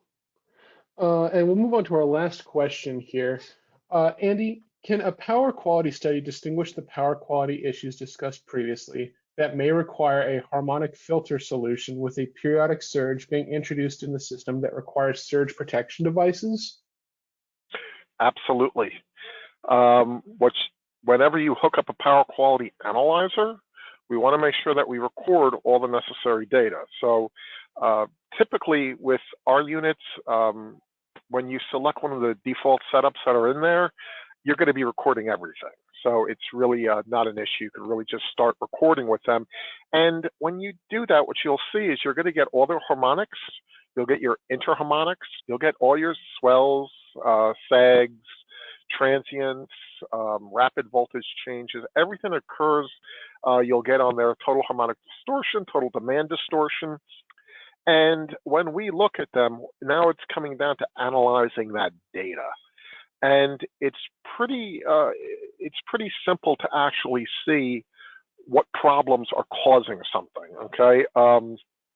We can see when we have surges that are causing an issue. One of the things you want to do, though, during that power quality study is that if you do have an issue that occurs, if you have a particular symptom that you notice occurs, just jot down the time, the date and time that it happened, so that you can use this as a reference when you're analyzing the data in case it is a periodic surge that's causing the problem, okay?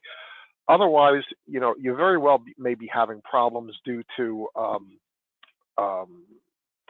problems like harmonics, which are continuous issues that are running, you're running into. But in short, yeah, power quality study can really tell you a tremendous amount about what's causing a problem and how to get the solution to it. Especially since we were talking about that first issue with the DC overvoltage bus. And I mean, these are fairly common, especially when you get into your VFDs and everything. Of course, you can have these problems from so many things, like just the backfeed from a motor can cause your overvoltage bus. So there's quite a few different things, and the PQ study can do that. One of the key things, though, is making sure that you perform a long enough study, too. I've seen people go out there and hook up an analyzer literally for 10 minutes and say they didn't find anything. Well, you need to keep it on long enough so that you actually acquire enough data that you can get the analysis, get all the information you need. All right. So it looks like we are all out of questions. If you think of anything else, please feel free to contact us offline. As a reminder, a copy of these presentations, certificate of attendance, and a link to the video recording of the webinar will be sent to everyone in about 2 business days. I'd like to thank you all for attending. If you could, please remember to answer our survey. That survey will include a field for you to request a quote or a demo if you're interested. But once again, I'd like to thank you all for attending, and I hope you all have a great week.